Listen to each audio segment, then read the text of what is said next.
Pagi itu udara Jakarta begitu pengap, awan kelabu menggantung rendah seolah menandai sesuatu yang buruk akan terjadi. Rumah sederhana di gang sempit itu tampak tak berubah dari luar, namun di dalamnya, suasana penuh ketegangan. Ada 3 orang yang tinggal di rumah itu. Arman, pria muda usia 30 tahun yang baru saja menikah.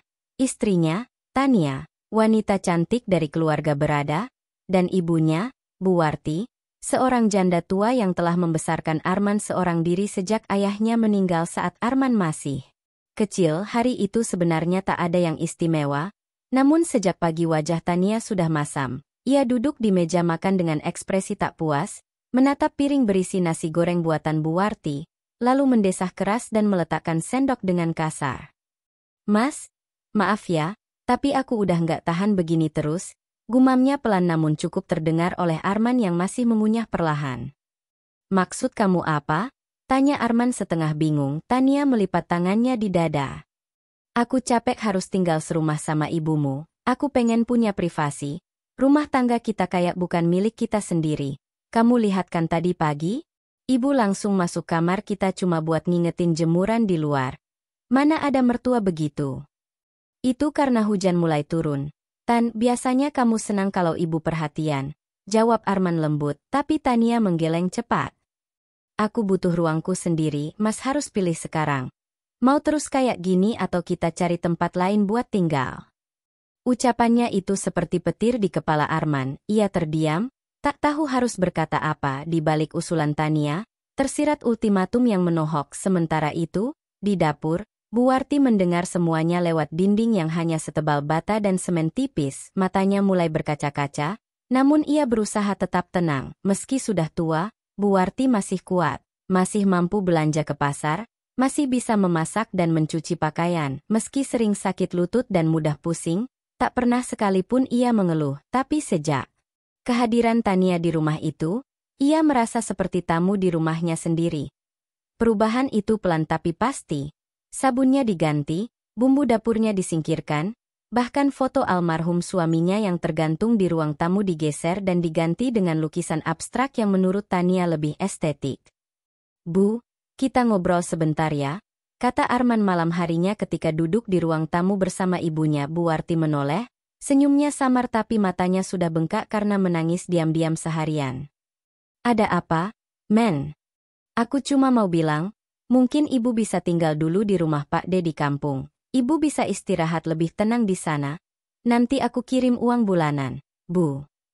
Ucap Arman itu seperti belati yang ditancapkan ke jantung Bu Warti, pelan, tapi dalam dan menyakitkan. Bu Warti hanya diam beberapa detik, lalu tersenyum pahit. "Ibu ngerti, kalian pengantin baru, ibu juga pernah muda," ucapnya pelan lalu berdiri dan masuk ke kamar, tanpa teriak, tanpa amarah, hanya diam yang lebih menusuk dari tangisan. Malam itu Bu Warti mengemas bajunya ke dalam tas tua pemberian almarhum suaminya dulu. Tak banyak yang dibawa, hanya baju harian, mukena, Al-Quran kecil dan beberapa foto Arman semasa kecil yang selama ini ia simpan di bawah bantal. Di depan kamar, Arman hanya bisa menatap punggung ibunya yang gemetar menahan tangis, tapi tak sepatah kata pun keluar dari mulutnya. Ia kalah oleh desakan Tania, oleh rasa takut merusak rumah tangga barunya. Esok pagi, hujan turun deras ketika Bu Warti pergi menumpang ojek ke terminal dan melanjutkan perjalanan ke kampung dengan bus ekonomi. Ia tak membawa ponsel, hanya sebuah amplop berisi alamat Pak D dan beberapa lembar uang tabungan yang ia sisihkan untuk keadaan darurat. Arman menatap keluar jendela, menyaksikan gerimis menempel di kaca, sunyi yang asing merayap ke dalam rumah. Itu, biasanya jam segitu terdengar suara panci beradu, aroma tumisan dari dapur, dan suara ibu yang bersenandung kecil. Sekarang hanya diam yang menggantung di udara, hampa. Tania tersenyum lega, menggandeng tangan Arman dan berkata, "Akhirnya kita bisa mulai hidup baru, Mas, tanpa gangguan siapapun." Arman tersenyum kecil, tapi hatinya terasa kosong. 2 minggu berlalu, Arman kembali tenggelam dalam rutinitas kantor. Suatu sore, ia pulang lebih awal karena lupa membawa berkas penting dari rumah. Setibanya di rumah, Tania sedang pergi arisan. Ia masuk ke gudang, mencari tas kerjanya yang biasa ia simpan di lemari tua gudang. Tanpa sengaja, ia melihat satu laci kecil yang dulu sering dipakai ibunya. Laci itu tertutup debu, Ia membersihkannya lalu menariknya keluar. Di dalamnya ada kotak kayu kecil berwarna coklat tua, dengan kunci tergantung di samping. Didorong oleh rasa penasaran, Arman membuka kotak itu. Di dalamnya, ia menemukan beberapa buku tabungan yang usianya sudah lama, namun semua aktif dan saldo terakhir menunjukkan jumlah yang mengejutkan. Puluhan juta rupiah di setiap buku tabungan, tersebar dalam 5 rekening atas nama Buarti. Selain itu, ada pula tumpukan kwitansi, bukti transfer, dan sebuah surat yang ditulis tangan di atas kertas yang mulai menguning. Untuk Arman, anakku, ini semua ibu kumpulkan sejak kau SD. Ibu kerja mencuci baju tetangga, jual gorengan, bahkan malam hari jadi penjaga warung demi masa depanmu. Ibu tahu kamu malu kalau temanmu tahu ibumu cuma buruh cuci, tapi ibu rela, asal kamu bisa sekolah tinggi dan hidup lebih baik. Suatu hari, kalau kamu butuh, gunakan ini. Ibu hanya ingin kamu bahagia, jangan pernah merasa kekurangan selama aku hidup. Arman menggenggam surat itu dengan tangan gemetar, air matanya jatuh, membasahi tulisan tangan ibunya sendiri. Ia terduduk di lantai gudang, menahan isak yang tak terbendung. Surat itu terasa seperti tamparan keras di wajahnya. Sementara ia dan istrinya sibuk mempertahankan privasi, ibunya justru diam-diam menyiapkan harta agar ia tak pernah kesusahan. Ia ingat saat ibunya pura-pura sakit agar tak dimintai uang belanja, atau ketika Buarti bilang belum lapar padahal hanya ingin memastikan Tania dan Arman makan lebih dulu. Hari itu, Arman merasa menjadi manusia paling keji di dunia. Belum sebulan ia mengusir ibunya, dan kini ia sadar bahwa cinta terbesar yang pernah ia miliki sudah pergi, membawa luka yang tak bisa ditebus. Malam itu Arman duduk terpaku di lantai gudang dengan mata sembab dan hati berantakan. Surat dan buku tabungan itu tergenggam erat dalam pelukannya seperti ingin ia dekap ibu yang kini entah di mana. Ia memejamkan mata, menyesali setiap detik saat ia diam membiarkan Tania membentak, meremehkan, bahkan mempermalukan Buarti di rumah yang dulu dibangun dari hasil cucuran keringat dan air matanya sendiri. Ia bangkit perlahan, membawa kotak kayu itu ke ruang tamu, lalu duduk memandangi foto pernikahannya yang tergantung di dinding. Ada senyum di wajahnya saat itu, tapi sekarang terlihat palsu. Ia menatap kosong ke arah meja makan tempat ibunya dulu suka duduk sambil menatap keluar jendela. Malam semakin larut, namun Arman tidak bisa tidur. Ia mengeluarkan ponsel, mencari nomor rumah Pak D yang berada di kampung. Satu-satunya tempat yang kemungkinan jadi tujuan Buarti. Ia menelepon berulang kali tapi tak ada jawaban.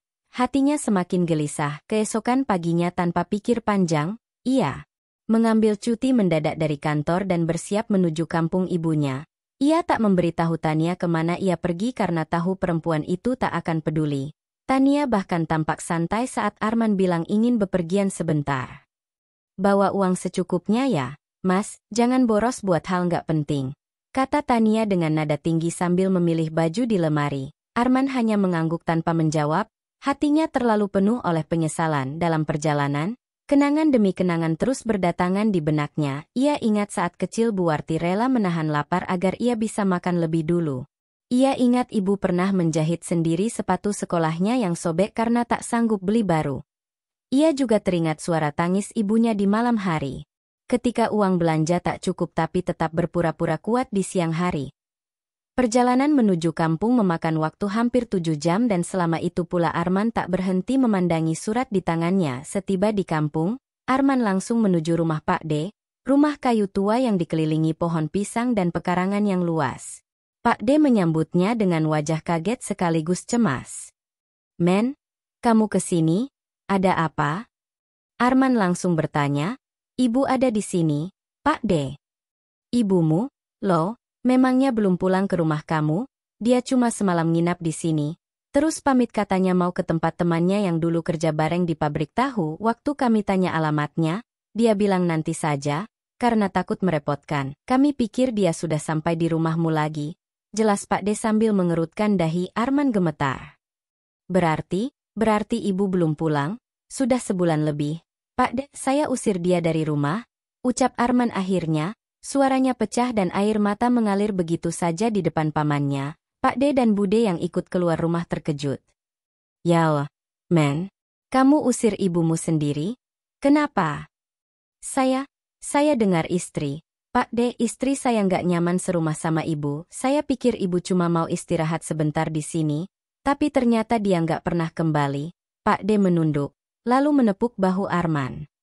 Ya sudah, sekarang kita cari sama-sama, semoga belum jauh dia pergi. Hari itu mereka menyusuri gang dan jalan kampung, bertanya ke warung, ke rumah-rumah warga yang mungkin mengenal Buarti, tapi tak ada satupun yang tahu atau melihat kemana wanita tua itu pergi. Arman merasa tubuhnya mulai lemas, seakan kehilangan arah di tengah debu dan panasnya terik matahari. Senja menjelang ketika mereka memutuskan berhenti dan beristirahat di masjid kampung. Arman duduk di serambi masjid, menunduk sambil menggenggam Al-Quran kecil milik ibunya yang ia temukan di tas. Pakaian Buarti di rumah. Pelan-pelan ia buka lembarannya, dan di halaman pertama tertulis, "Untuk anakku, Arman, simpan ini sebagai pelita hatimu di saat kamu kehilangan cahaya." Membaca itu, tangisnya pecah lagi. Ia menunduk dalam-dalam, bersujud di lantai masjid, meminta maaf kepada Tuhan dan kepada ibunya yang entah sedang ada di mana. Sementara itu, langit mulai gelap dan angin malam meniup pelan seperti membawa kabar buruk. Arman merasa waktu berjalan makin cepat dan kesempatan untuk menebus kesalahannya makin mengecil. Ia menginap semalam di rumah Pak De dan pagi-pagi sekali sudah bersiap kembali mencari. Mereka menuju pabrik tahu lama tempat Buarti pernah bekerja. Tapi pabrik itu sudah tutup bertahun-tahun lalu. Dari sana mereka mendapat petunjuk seorang warga bahwa ada wanita tua yang tinggal sendirian di sebuah rumah kosong dekat sungai. Katanya sering terlihat duduk termenung sambil memandangi langit. Arman dan Pak De bergegas menuju lokasi itu, namun sesampainya di sana, rumah itu sudah kosong, tidak ada siapapun.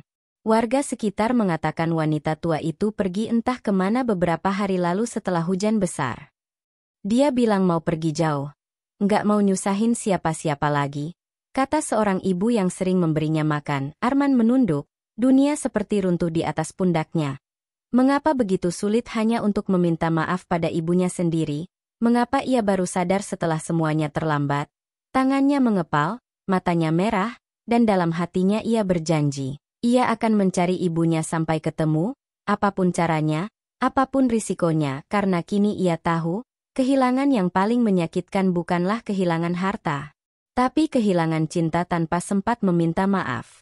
Pagi ketiga di kampung itu, Arman bangun dengan mata sembab dan tubuh lelah namun semangatnya belum padam.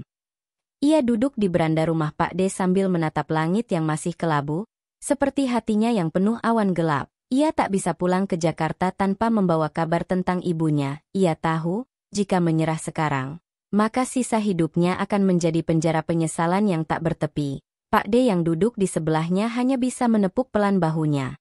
Kalau kamu sungguh-sungguh, men, kamu harus sabar. Orang tua itu nggak bisa dicari pakai peta.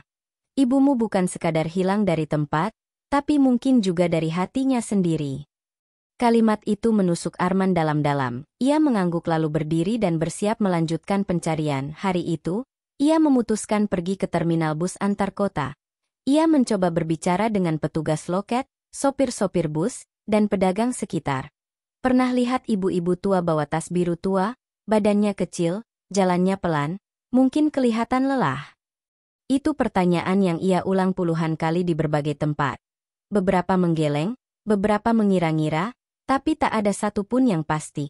Tiba-tiba seorang anak laki-laki penjajah air mineral menghampirinya. "Mas, kalau ibu tua, pakai baju batik, suka duduk di bangku dekat halte. Kayaknya saya tahu, orangnya sering kasih saya roti waktu saya lapar." Kata bocah itu dengan polos. Arman langsung berjongkok dan menggenggam bahunya. "Masih ada dia di sana." Anak itu menggeleng. Kayaknya udah 3 hari nggak kelihatan. Tapi sebelumnya sering banget duduk diam di situ, kayak nunggu seseorang yang nggak pernah datang. Perkataan itu membuat dada Arman terasa seperti diremas. Apa ibunya menunggunya? Apakah selama ini Buarti duduk di tepi jalan, menanti anaknya menjemputnya pulang, sementara ia asyik menikmati privasi yang dipaksa oleh Tania? Ia mengikuti bocah itu menuju halte tua di ujung jalan terminal. Di sana memang tampak bangku panjang usang. Dan di belakangnya ada warung kecil milik wanita setengah baya. Arman pun bertanya pada penjaga warung itu. Perempuan itu mengangguk pelan saat Arman menunjukkan foto ibunya. Iya, sering duduk di situ tiap sore, sering saya bawain teh hangat, katanya lagi nunggu anaknya jemput. Nggak pernah cerita banyak, cuma kadang-kadang nangis sendiri sambil lihat langit. Mendengar itu, tubuh Arman lemas. Ia terduduk di bangku yang sama, memandangi langit sore yang mulai memerah. Ia bisa membayangkan ibunya duduk di situ dalam dingin, berharap pada sesuatu yang tak pasti. Mata Arman basah, ia menutup wajahnya dengan kedua telapak tangan, tak tahan membayangkan luka yang ia gores di hati ibunya sendiri. Saat hari semakin gelap, ia memutuskan menginap di hotel murah dekat terminal. Di kamar sempit itu, ia duduk sambil memeluk tas ibunya yang ia bawa dari rumah. Isinya hanya pakaian lusuh, Al-Quran kecil, beberapa fotonya waktu kecil, dan satu surat lagi yang belum sempat ia baca sebelumnya. Dengan tangan gemetar, ia membuka lipatan kertas yang sudah kusut itu. Anakku Arman. Maaf kalau ibu kadang merepotkan. Maaf kalau ibu sering salah tempat dan waktu. Maaf kalau ibu jadi alasan kamu bertengkar dengan istrimu. Maaf karena ibu terlalu sayang sampai lupa bahwa kamu sudah dewasa. Ibu hanya ingin melihat kamu bahagia. Nak, ibu janji akan pergi diam-diam supaya kamu bisa nyaman di rumahmu sendiri. Tapi satu hari nanti, kalau kamu rindu lihatlah langit sore, ibu selalu duduk di bawah warna oranye itu, menunggu kamu sadar bahwa rumah bukan tentang bangunan, tapi tentang cinta yang tak pernah pergi. Surat itu membuat Arman meronta dalam diam. Ia merasa seperti anak kecil yang kehilangan ibunya di pasar, menangis panik tanpa tahu harus lari kemana. Sementara ia tenggelam dalam rasa bersalah, kehidupan di Jakarta berjalan seperti biasa. Tania sibuk dengan sosialitanya, sibuk dengan arisan dan belanja daring. Tak sedikit pun menyadari suaminya sedang remuk menebus kesalahan di tempat yang jauh. Awalnya ia merasa tenang karena rumah terasa lebih luas dan tenang. Tapi perlahan, ia mulai merasa ada yang aneh. Masakan tak pernah seenak dulu, rumah terlalu sepi, tak ada yang mengingatkan soal cucian, tak ada suara batuk pelan dari dapur, tak ada aroma jahe dari air rebusan Bu Warti setiap pagi. Rumah itu terasa kosong, bukan karena barang-barang hilang, tapi karena hati yang ditinggalkan. Tania duduk sendirian di ruang tamu suatu malam, memandangi kursi tua tempat Bu Warti biasa duduk. Mendadak hatinya terasa sesak, seperti ada lubang kecil yang terus membesar dalam diam. Keesokan harinya, Tania membuka lemari ibunya dan menemukan beberapa surat tulisan tangan yang tak pernah ia baca sebelumnya. Surat-surat itu ditujukan untuknya, berisi doa dan harapan agar rumah tangganya dengan Arman langgeng, agar kelak Tania bisa menjadi istri dan ibu yang penyayang seperti Bu Warti dulu. Tania menangis untuk pertama kalinya sejak ibunya pergi. Bukan karena kehilangan, tapi karena malu pada dirinya sendiri. Malu karena telah membenci seseorang yang mencintainya tanpa syarat. Sementara di kampung, Arman bangun dengan semangat baru. Ia memutuskan akan terus mencari, dari halte ke halte, terminal ke terminal, hingga pasar-pasar dan tempat peristirahatan. Siapa tahu ibunya terlihat di sana. Ia tahu mungkin butuh waktu berminggu-minggu, mungkin berbulan-bulan, tapi ia tak akan pulang sebelum menemukan wanita yang telah memberinya seluruh cinta tanpa pernah meminta balasan. Hari keempat pencarian, mata Arman sudah lelah, tapi hatinya terus mendorong untuk tak berhenti. Pagi itu ia berangkat lebih awal, menelusuri pasar-pasar tradisional di pinggiran kota dan bertanya pada setiap pedagang, tukang becak, bahkan pemulung yang ia temui di jalan. Buku catatan kecilnya kini penuh dengan nama-nama orang yang pernah melihat wanita tua serupa ibunya. Meskipun samar, setiap petunjuk adalah harapan yang terlalu berharga untuk diabaikan. Sampai akhirnya, siang itu, di sebuah pasar tua dekat rel kereta, ia bertemu seorang nenek penjual sayur yang mengaku pernah mengenal Bu Warti. Iya, saya kenal dia. Nak, namanya Warti kan? Bener, dia sempat tinggal di musala kecil di ujung gang sana. Enggak lama sih, cuma semingguan, tapi dia baik sekali. Sering bantuin bersihin tempat wudhu, ngaji sendiri tiap malam, dan selalu bilang, kalau anak saya datang, tolong bilang ibu tunggu di langit sore. Ucap nenek itu, Arman tak bisa menahan air matanya lagi. Kata-kata itu, langit sore, adalah kalimat yang juga tertulis dalam surat ibunya. Ia berlari menuju musala yang dimaksud. Bangunan kecil berlantai keramik kusam dengan dinding yang mulai retak. Di sana, ia disambut oleh seorang marbot tua yang duduk bersandar di pintu masuk. Assalamualaikum. Pak, saya cari ibu saya, Bu Warti. Katanya sempat tinggal di sini. Tanya Arman dengan napas terengah. Marbot itu menatapnya dengan mata surut tapi lembut. Ia mengangguk perlahan. Warti? Ya. Iya, ibu tua yang selalu ngaji. Habis maghrib, dia sudah pergi 3 hari yang lalu. Katanya mau ke rumah anaknya di Jakarta. Tapi katanya, kalau nggak diterima di sana, dia akan kembali ke tempat yang tidak punya atap. Kalimat itu menghantam dada Arman seperti palu besar. Ia hampir terjatuh. Tubuhnya limbung dan ia terduduk di lantai musala. Apakah itu artinya, ibunya mencoba kembali ke rumahnya? Apakah ia sudah kembali ke Jakarta? Ataukah itu hanya alasan supaya tidak merepotkan lagi? Dengan tergesa, Arman mengucapkan terima kasih dan kembali ke terminal. Ia memesan tiket bus tercepat menuju Jakarta malam itu. Sepanjang perjalanan, pikirannya campur aduk antara harapan dan kecemasan. Ia terbayang ibunya yang lelah. Naik turun angkutan, tubuh Renta berjalan menahan beban tas lusuh, matanya yang mulai kabur mencari rumah yang dulu ia rawat sendiri, kini ditinggal demi ego anak dan menantu yang terlalu angkuh. Sementara itu, di Jakarta, suasana rumah terasa berbeda bagi Tania. Setiap malam ia mulai merasa gelisah. Ia mendengar suara yang seolah berasal dari kamar kosong milik Bu Warti, suara batuk pelan, atau langkah kaki pelan menuju dapur. Di awal ia kira itu halusinasi. Tapi semakin sering ia mendengar, semakin ia merasa bersalah. Bahkan suatu malam, ia bermimpi Bu Warti berdiri di tepi tempat tidurnya, tersenyum sambil berkata, "Kalau kamu sudah siap memeluk dengan hati, aku akan pulang."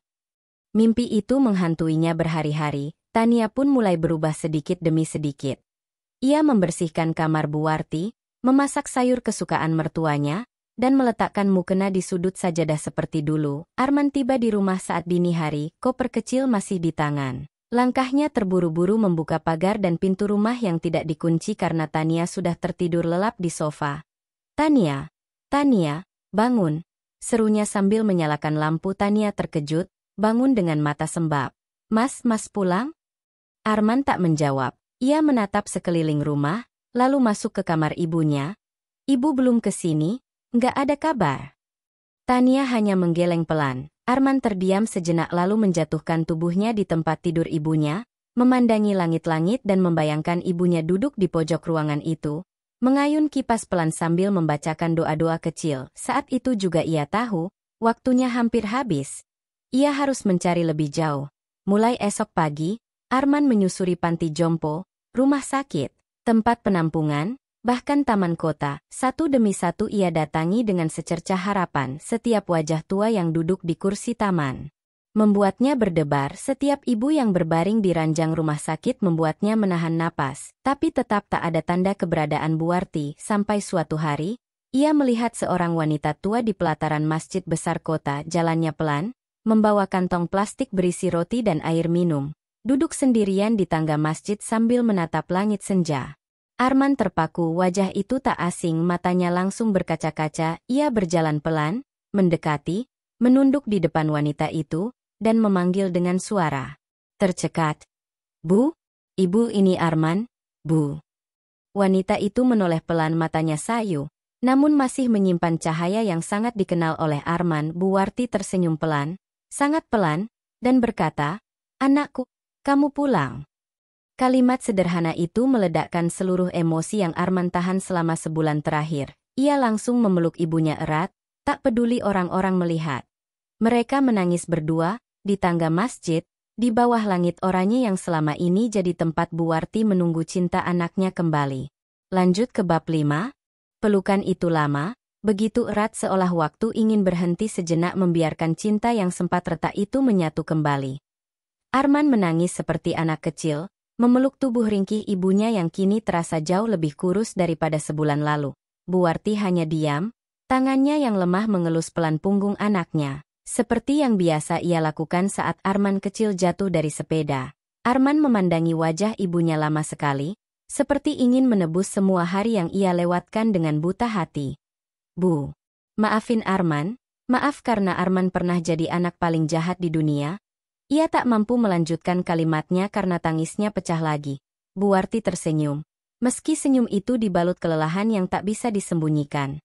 "Ibu nggak pernah marah, Men nggak pernah benci, nggak pernah menyimpan apa-apa selain doa. Untuk kamu dan istrimu, semoga kalian bahagia." Kalimat itu menghancurkan hati Arman sekali lagi. Ia tahu, cinta seorang ibu adalah satu-satunya cinta di dunia yang sanggup memaafkan sebelum dimintai maaf. Dengan hati penuh sesal dan pelukan tak putus, Arman membawa ibunya pulang ke rumah. Sepanjang perjalanan, tak banyak kata yang keluar dari mereka. Keduanya tenggelam dalam keheningan yang lebih jujur dari percakapan panjang sesungguhnya. Sampai di depan rumah, Tania membuka pintu dengan tubuh gemetar saat melihat Bu Warti berdiri di belakang. Arman, wajahnya seketika pucat. Tapi sebelum ia berkata apa-apa, ia langsung bersimpuh di kaki Bu Warti, memeluk lututnya, dan menangis sejadi-jadinya. Ibu, maafin Tania, Tania hilaf, Tania sombong, Tania buta. Bu, ampuni Tania. Tangisan Tania membuat suasana pecah. Bu Warti menatap menantunya lama sekali, lalu perlahan mengangkat wajah Tania dengan kedua tangan lemah. Ibu ini cuma wanita tua, Tan, kalau kamu butuh rumah yang tenang, ibu rela pergi. Tapi kalau kamu mau belajar memeluk dengan hati, ibu akan tinggal dan bantu rawat luka rumah ini. Keduanya menangis, memeluk dalam diam. Hari itu, rumah kecil itu seolah bernapas kembali. Cinta yang sempat ditendang keluar pintu kini masuk lagi, membasuh luka yang menganga. Bu Warti kembali menempati kamar lamanya, tapi kali ini dengan perlakuan yang sangat berbeda dari dulu. Tania sendiri yang menyiapkan ranjang, membelikan selimut baru, dan menghias kamar dengan vas bunga serta aromaterapi favorit ibunya. Sejak saat itu, rumah itu berubah.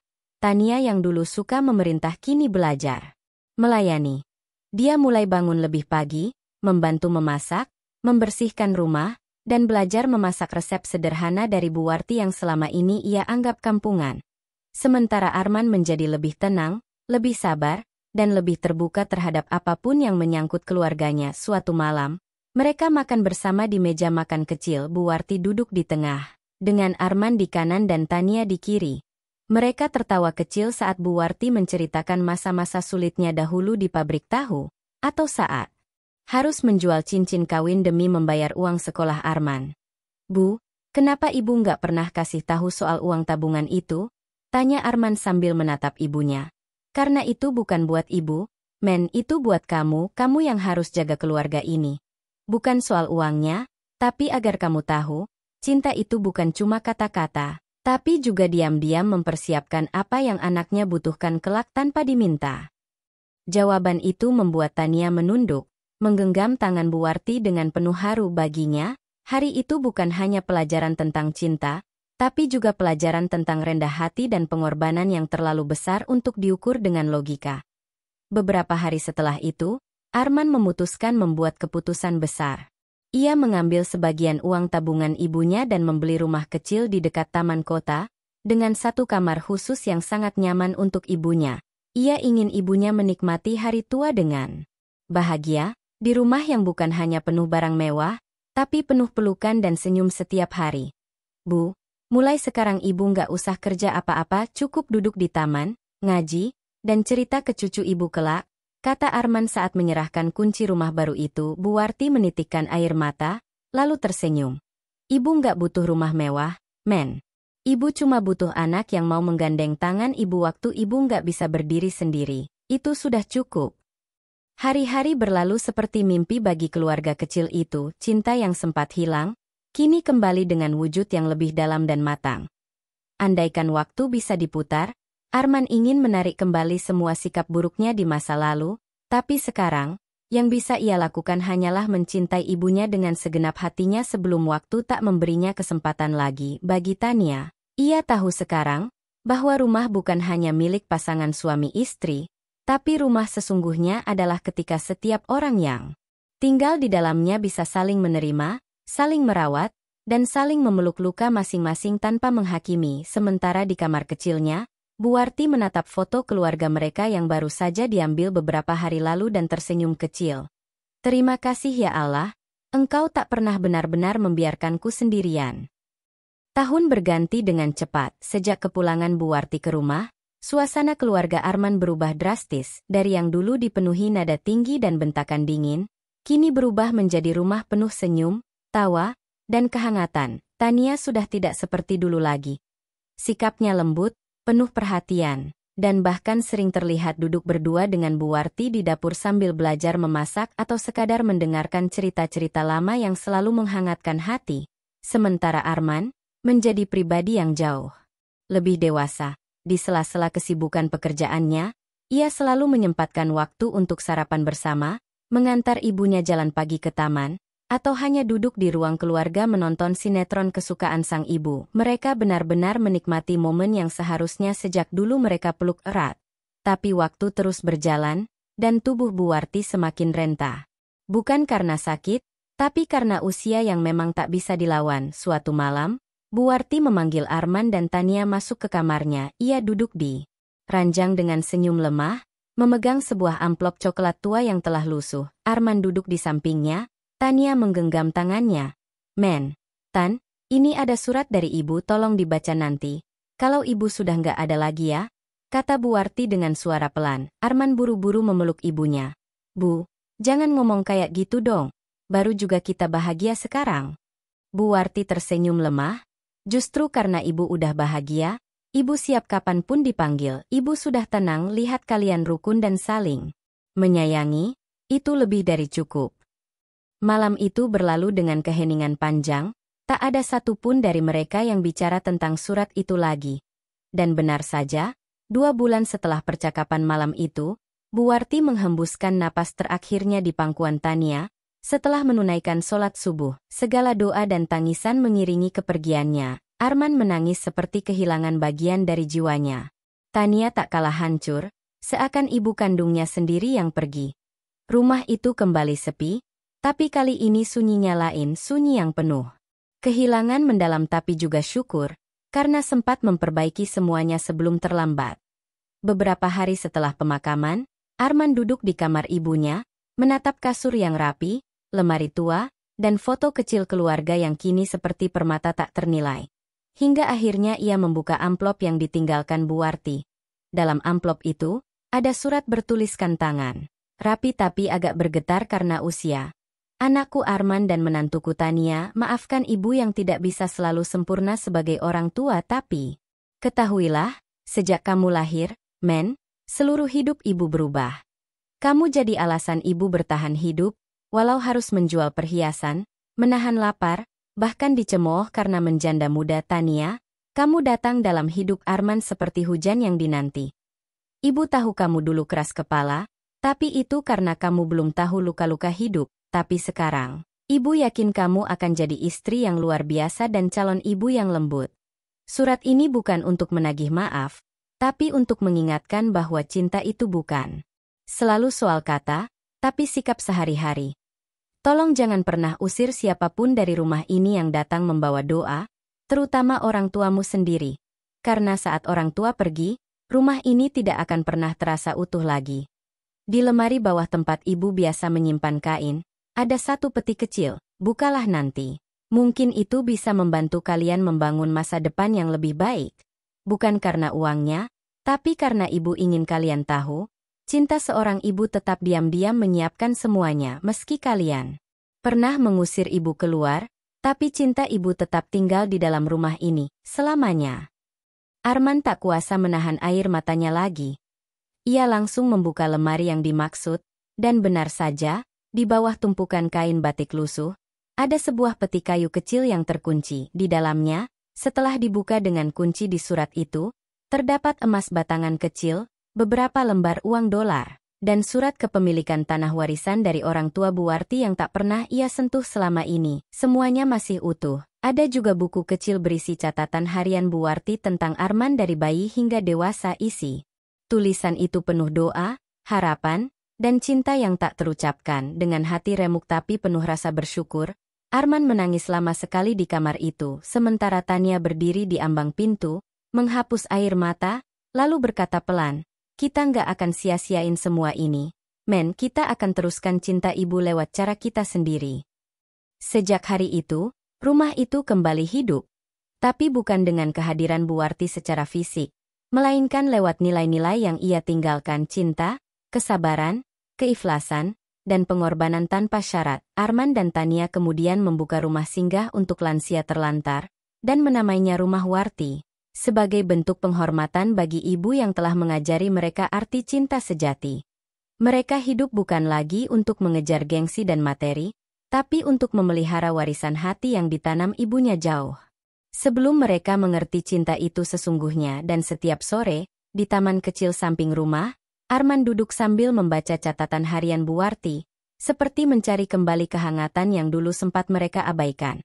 Sementara Tania duduk di sampingnya, hamil 8 bulan, sambil berkata, "Kalau anak kita lahir nanti, kita ajarin dia satu hal, jangan pernah sekalipun melupakan ibu." Arman mengangguk pelan, memeluk perut istrinya, dan membisikkan satu kalimat. "Ma, ibu nggak pernah benar-benar pergi. Ibu masih ada, di setiap cinta yang kita bagi."